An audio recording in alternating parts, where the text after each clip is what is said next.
Today's toys are tougher than ever. Take the good guy doll. He can withstand heat, hard impact, and the roughhouse play of a 9-year-old boy. He's Chucky, and this summer he's back for more in Universal Pictures' Child's Play 2. Action and dummy! Did you miss me? In his hit film debut, Chucky was just another good guy until he ran into crazed killer Charles Lee Ray. He's this bad man who got inside my good guy doll. After Chucky came apart at the seams, everyone thought the nightmare was over. They were wrong.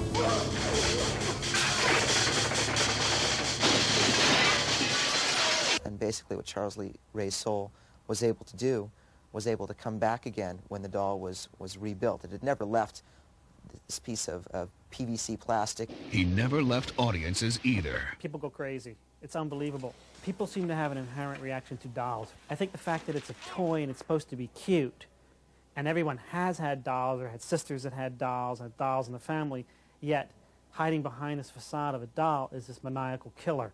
I thought, you know, a foul-mouthed killer doll could be a pretty memorable villain. I mean, it needed to be something very cartoonish. Red hair is always a sign of evil. So red hair, freckles, the red sneakers, the suspenders, all of that, you know, just kind of a cute package. And this package doesn't come fully assembled. It takes over 500 feet of cable, 9 operators, and Chucky designer Kevin Yeager to bring it all together. The hair had to be just the right shade of red, and the eyes had to be just the right shade of blue, and you know, you had to have just a sweet smile. I'm gonna get you! But with the demanding action of Child's Play 2, Chucky had to be more than just a pretty face.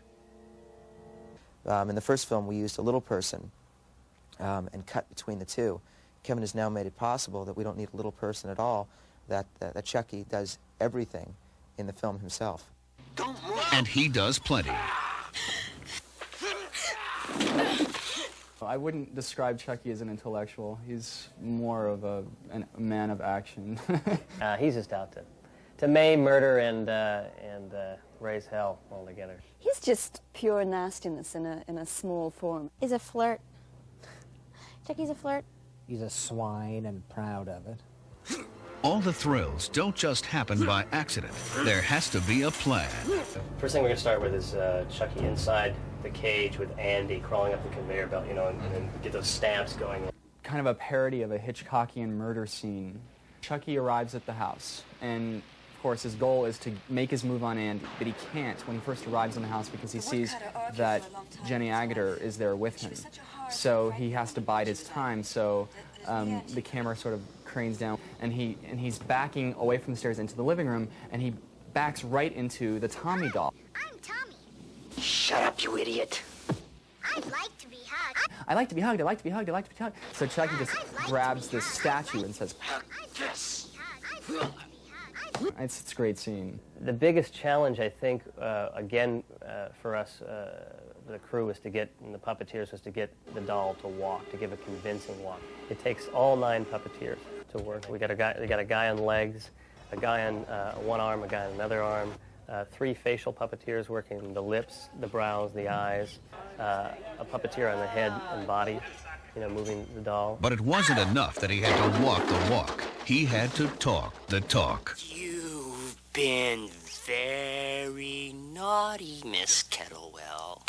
We wanted something frightening, something that, I'm sure there, in the course of your life, there are people you sit next to and you talk to them, and they just don't sound right. And Brad Dourif was able to capture that quality perfectly. There's almost a Jack Nicholson kind of quality to it. It just doesn't seem right. It just kind of, say, you know, I don't want my daughter around this guy. I hate kids. So we can coordinate the jaw and the finger movements to actually pronounce words on the doll. He can say A-E-I-O-U. A, B, C, D. And Chucky's creators can pull the audience's strings, too. I'd said to my wife for the first time that she saw it with an audience, I said, don't look at the screen, do this. And what she was seeing was people hold on and then grab onto somebody else. And that to me is good filmmaking. it's the greatest dating film in the world. So because they were always grabbing each other. I think that they should have felt like they'd just gotten off a great roller coaster ride. Beware, Chucky's not the type of playmate you leave behind. I have one Chucky doll in the box, you know, and he's just like sort of entombed behind this plastic facade, and that's kind of a chilling image, and people definitely do double takes. Also, I have one of those Chuckies with the suction cups that's sticking to the window, so when people approach the house, they're greeted by that. It definitely gets a reaction out of people. Sorry, Jack. Chucky's back.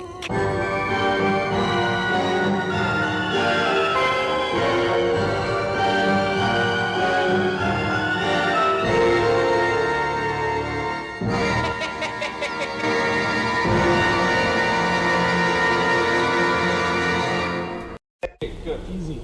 Rolling, tell slate. Tell me when to go. All right. Action. Spin it out. And cut it. Tell Mark. Hey! Tell slate. All right. Tell me when. And action.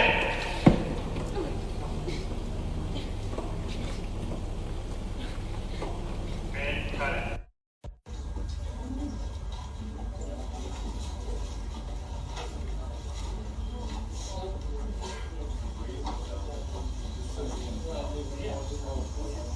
Alex, let me see the other side. Right here. I can see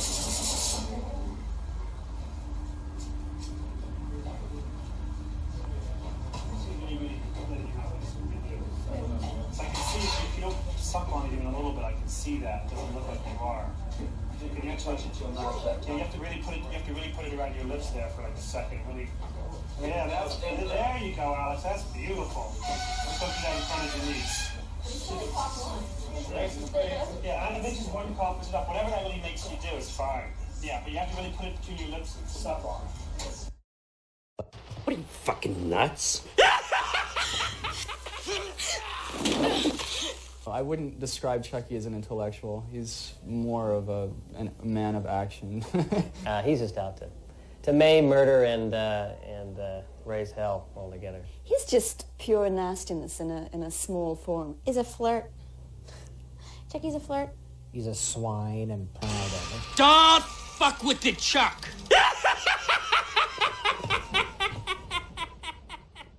Hello, everybody, and welcome back to the B Movies Podcast presents The Chucky Files. My name is William Bibbiani. Everyone calls me Bibbs, and today we're talking with Don Mancini about 1990's Child's Play 2.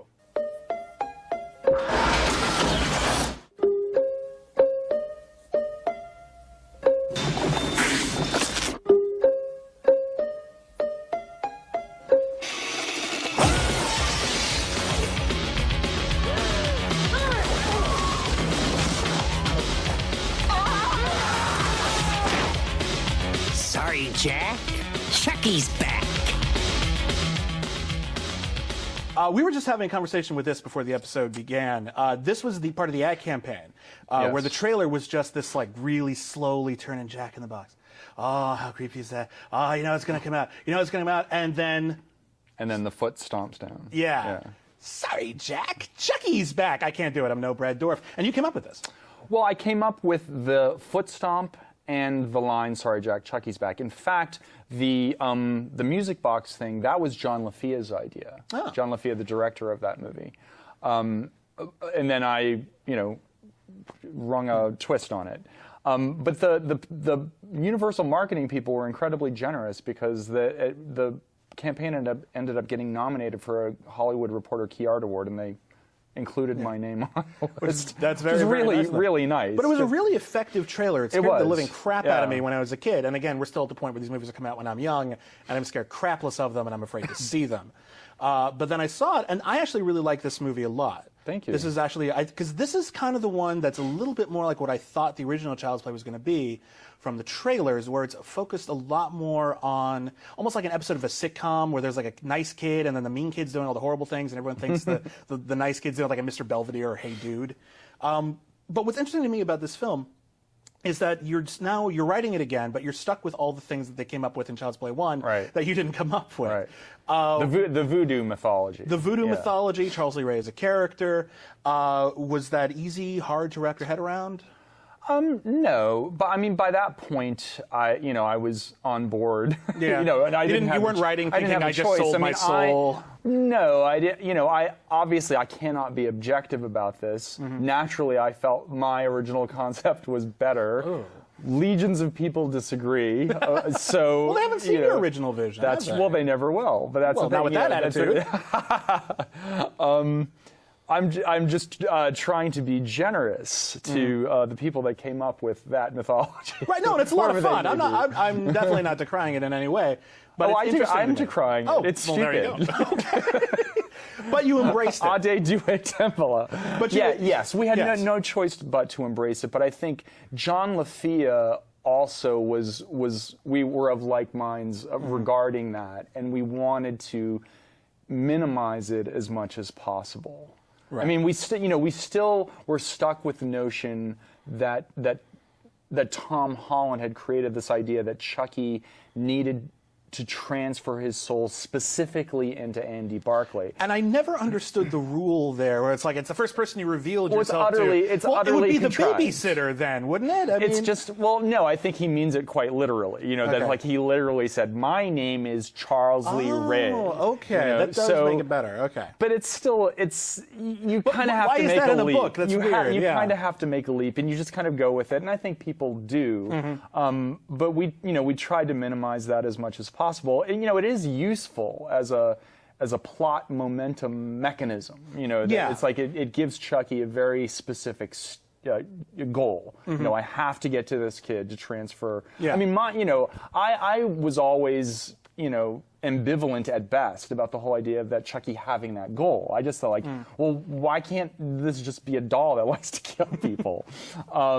Anyway, we had that, so we used it, and it is useful. It is a useful mechanism. Now, you had the interesting task of bringing a villain back to life in a horror movie.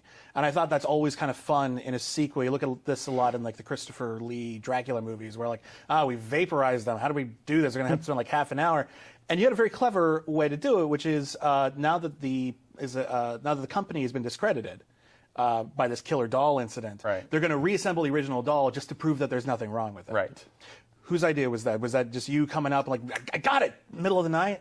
I actually think that specific idea might have been John's, John LaFia's. I can't remember. Okay. I do know that with that idea and with this whole movie, I was able to bring back from my original script that didn't make it into the first movie a little bit more of a focus on that company. And the machinations of the marketing and the good guy dolls and the factory, which this movie has the climax in the factory. That was the location of the climax in my original script. So that, one of the nice things about doing sequels and ad infinitum is that like anything that doesn't quite feel right for this movie, you just put it in a file, in a drawer, and then, it's like you can recycle it for later. And there were a number of things in this movie that were holdovers from my original script. I imagine the death of the teacher. Yes, is definitely feels like part of the original concept. Yes, that again, because in my original script, because the doll was specifically targeting Andy's enemies. Yeah. Now it's his teacher who's mean to him, and that's so. In Child's Play 2, in a way, he has no real compelling need to kill her, other than that he just likes to kill, which is fine. But again, his original impetus was he's going after enemies of the boy whose id he is expressing. So yeah, the teacher, the factory. I noticed that there's a lot more childlike elements. Well, part of it is the score, which is a lot more music box, but also there's a lot of references to storybooks. Reading Pinocchio, he's tied up like Gulliver's Travels at one point. Was that all intentional, or am I just being a pretentious film critic? No, that's true, absolutely. Yeah. And again, these, I think elements that were in my original script for Child's Play 1 that fell by the wayside and that we wanted to bring into this movie and kind of, just make it a kind of inverted fairy tale. I mean, I think that the first movie, because it has especially in its second half, it becomes a weird detective story. Yeah, you know, because you have to get the focus. It becomes this like policier movie, you know, with a doll as. Well, you I know. mean, it takes so long for the parents to come on board and figure out what's going on, so you have to do that organically. And it's a problem because the audience is already totally way ahead of you from the first You know, we're scene. watching Chris Sarandon and Catherine Hicks. Well, it adds this element of frustration, and I've seen this in almost every movie where a child sees something horrible and the parents don't believe them. Yeah. Where it's just, you know, I've vowed, and I think a lot of people in my generation have vowed that when I have kids and they tell me my doll's killing people, I'll be like, okay, well, we're getting the fuck rid of that doll. That doll is evil. I just trust you on this. Right, because better what if I'm wrong? Better safe than sorry. Right, it's a doll. I don't care. You know, there's a monster in my closet. Okay, we're gonna move. You know? And I think these movies are kind of part of that and I think in this one you get way more into Andy as a character because in the first film, Andy's kind of blank. He's just an innocent kid. Yeah. And here we sense his frustration. We sense his fear. There's a great scene where he decides to I'm going to start trying to get over my fear of this doll so I can stay with this foster family because what else am I going to do? That's one of my favorite things in that movie. Yeah. Is his deciding that since he's living with the foster family, and they already have a good guy doll there, which of course looks exactly like Chucky, he takes it upon himself to be down with it. You know, it's just like I'm cool with this doll, and of course then Chucky comes into the household, kills the Tommy doll named after Tom Holland. Oh, nice. Well, we thought he would appreciate that. I mean, it's an homage to Tom Holland. There you go. And he buries him in the backyard and then assumes his role. That just seemed hilariously Hitchcockian with dolls. God. Was there so they brought you back onto this. John LaFia is onto this. Sounds like you had a decent working relationship together. Was there any new element coming into the film that was thrust upon you by a studio or anyone who's just well, we have to have this in the movie this time? Or did you have more free reign? I don't recall anything really being foisted on us. I think, I wouldn't say I personally had free reign. Right. It was me and John LaFia and David Kirshner, I think, together kind of driving what this movie ultimately would be. Well, what about casting? For example, Andy's mom isn't in this one. Right. She's written off. She's in an insane asylum. Was that just because the actress wasn't available, or was she ever intended to be in the script? It's actually a good question because my original script actually had a scene that ended up finally getting into Curse, which is the courtroom scene with the evidence, Exhibit A, and having Chucky as a piece of evidence. I had at the beginning of Child's Play 2, and the Catherine Hicks character was there. I don't remember I honestly don't know. She just didn't want to do it, if they didn't want to pay for her. Yeah. I'm not sure. She, on Child's Play 1, she met and fell in love with Kevin Yeager, who built the doll, and they got married. Yeah. So they were together, and Kevin Yeager was on Child's Play 2, so you'd have thought we would have had an in.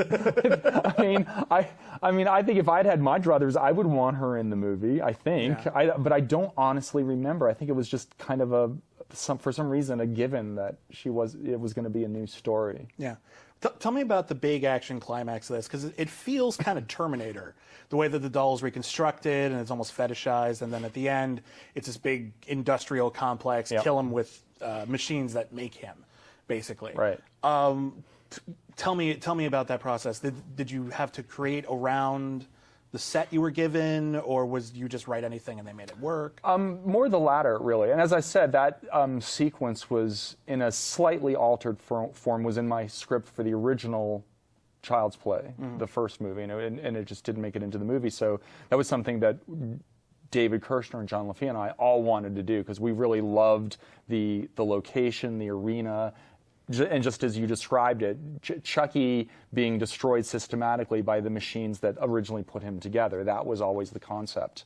We shot that in a warehouse up near Valencia. Yeah. And so it was, the whole thing was built. So it was really, the assembly line is absurd. It doesn't really make any sense. And we just like came up with the eyes go like that, and you could just fall in and have your eyes poked out. You should have had a sign 0 days since last on-site accident.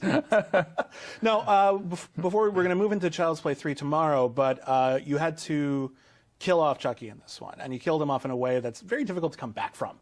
Was that part of, would you want to, like, I'm not going to do another one of these, I'm just going to kill him off as hard as I can? Like, how did you decide how to kill him off? Well, it wasn't that we wanted to be definitive. We wanted to seem definitive, because that's always the ideal way, is if the audience walks out with that feeling, there's no way they can bring him now. How are they going to bring him back? That's the ideal way to do it. It was really that I loved the fury. And I just, and if you look at it, it's shot in exactly the same way. I mean, we have like the different angles, and we show him. So it's just an homage to John Cassavetes blowing up. It's too late! I've spent too much time in this body!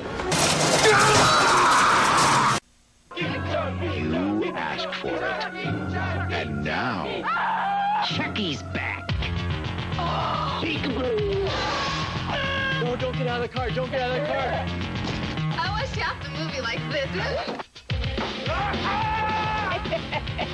Bad boy! more Chuck for the buck. Child's Play 2, rated R. Starts Friday at theaters everywhere.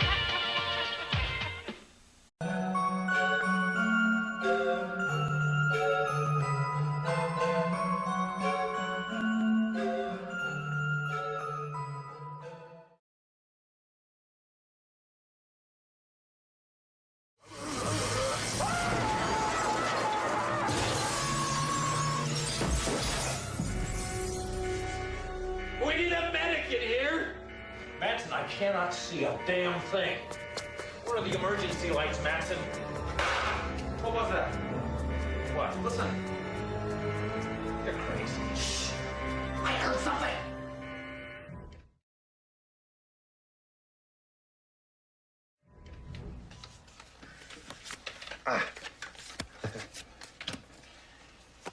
So, what's happening, Andy? It's been a while since we talked.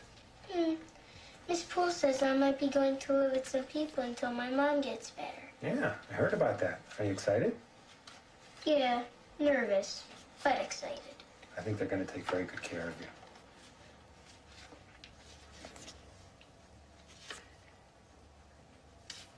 So, how are you sleeping these days? Nightmares still keeping you up? Andy? Sometimes. You want to talk about it? No. Oh, come on, Andy. Remember what I told you? Talking helps make the nightmares go away.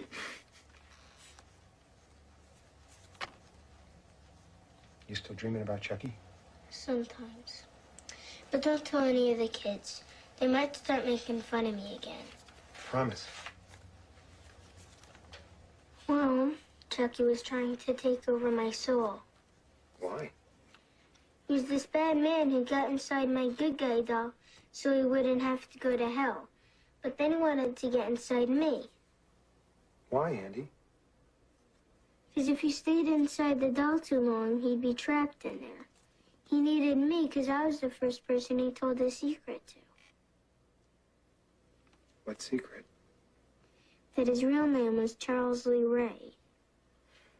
Why? That's a scary dream. It was. You know, dreams can't hurt you. Dreams aren't real. Right? Right. Got any yellow? You've been peeking at my hand. I don't care what it takes. Put a lid on this.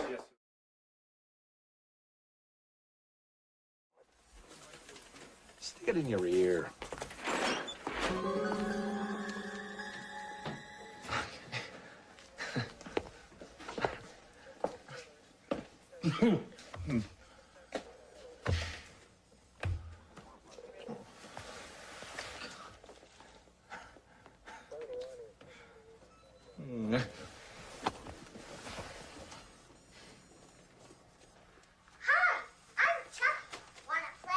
Naturally, he was badly traumatized by the murders, but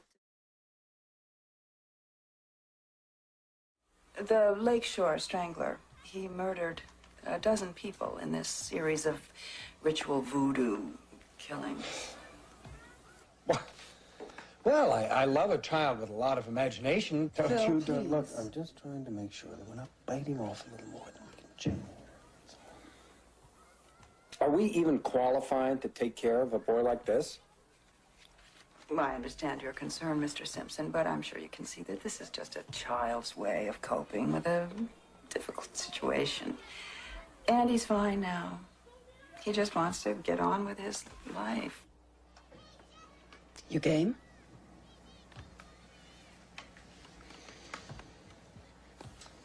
Whatever makes you happy.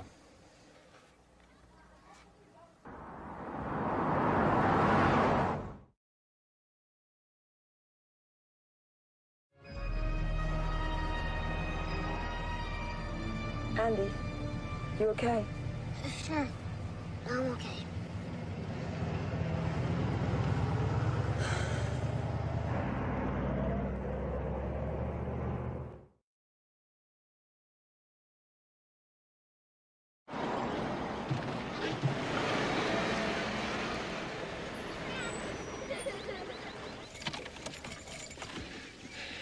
This is it? What do you think? I've never lived in a house before, just apartments. Well, you know what they say. A house just isn't a home without children.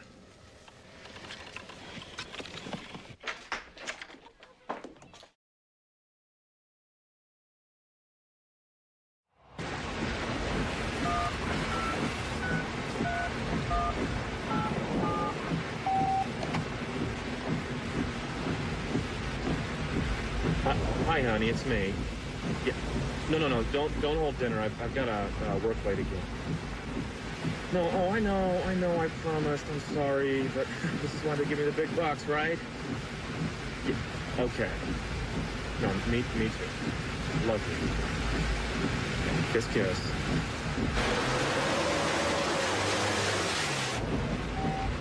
She's okay.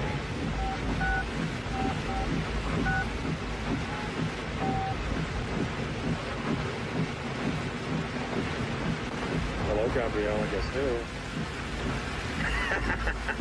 That's right.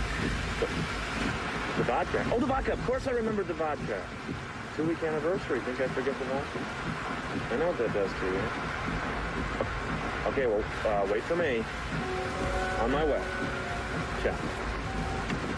Shoot!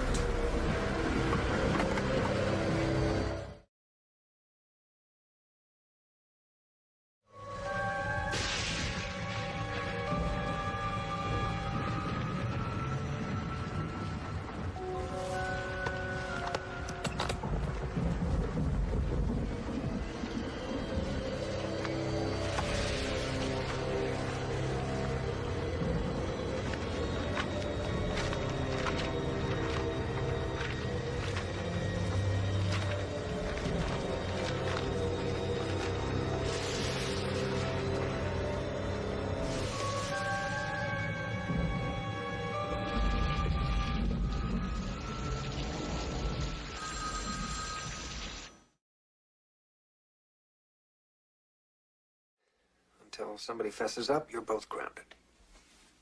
But I have a date tonight. Sorry.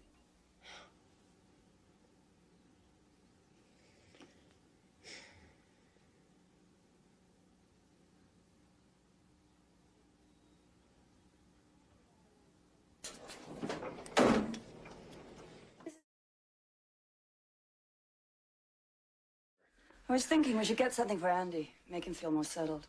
Any ideas? Yeah, how about a Valium? That woman from the adoption agency called today. And? We were turned down again. What? Just aren't that many kids to go round. We're on the wait list. We've been on the damn wait list for over a year now. What more do we have to do? Did you tell them that you quit your job? That you spend all day cooped up in this house looking after other people's kids and getting your heart broken every time one of them leaves? They know all that. We just have to wait like everyone else. I'm sick of waiting. And I don't like seeing you go through this over and over again. In the meantime, I'm happy. Aren't you happy? I mean, we're making a difference in these kids' lives. Look at Andy. He's trying so hard to please us. I think he likes us. I'm happy if you're happy. I am. You'll see. Everything's gonna be just fine.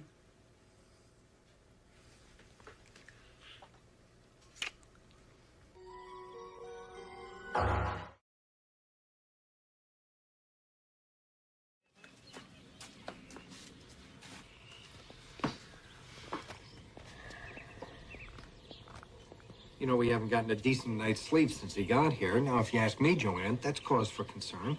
Well, what are you suggesting we do? Send him back? Well, you don't have to make it sound so horrible. Have you any idea how traumatic that would be? Traumatic. Traumatic? For who, Joanne? For him or for you? All right, I'm sorry. I didn't mean that, but I'm worried about you. You know he's gonna leave us eventually anyway. Kyle, too. They don't belong to us. I know that. Believe me, I know. I wish I knew how I could help him. I wish I knew what we were doing wrong. Joanne, don't do that to yourself, and don't do it to me. We can only do our best with them. We can't be responsible for a child like Andy. He needs more help than we can give him. I gotta go.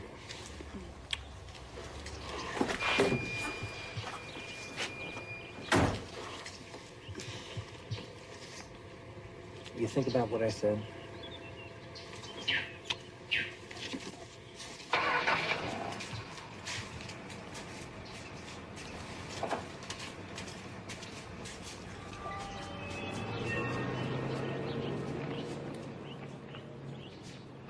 Now, whatever you do, don't act nervous, okay? They'll smell a new kid a mile off.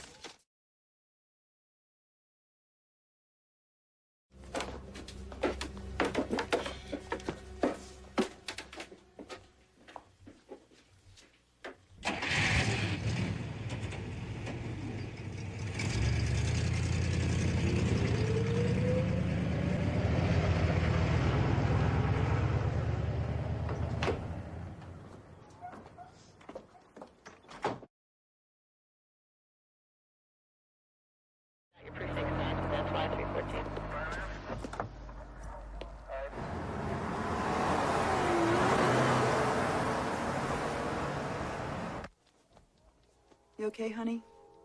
Mm-hmm.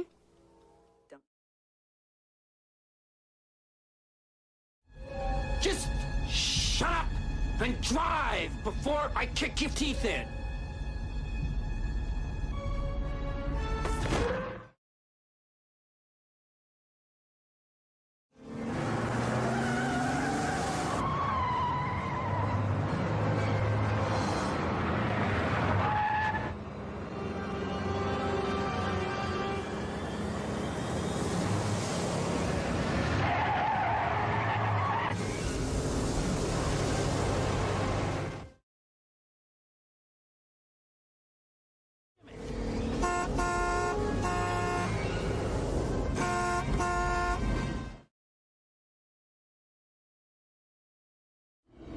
S'accusente a me poate mort.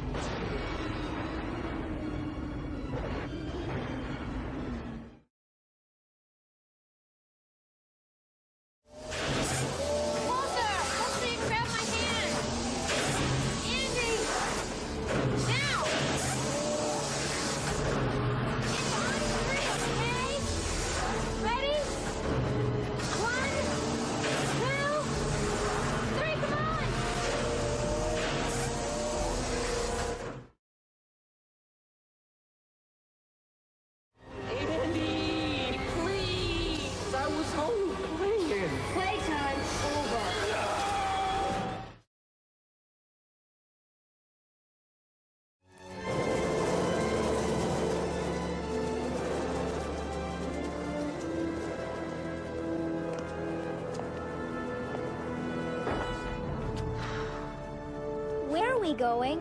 Home. Where's home? I have no idea. Looks like I'm stuck with you. You'll deal with it.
Sorry, Jack.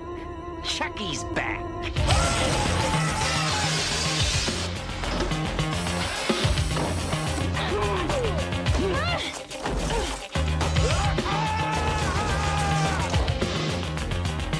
How's it hanging, Phil? Child's Play 2.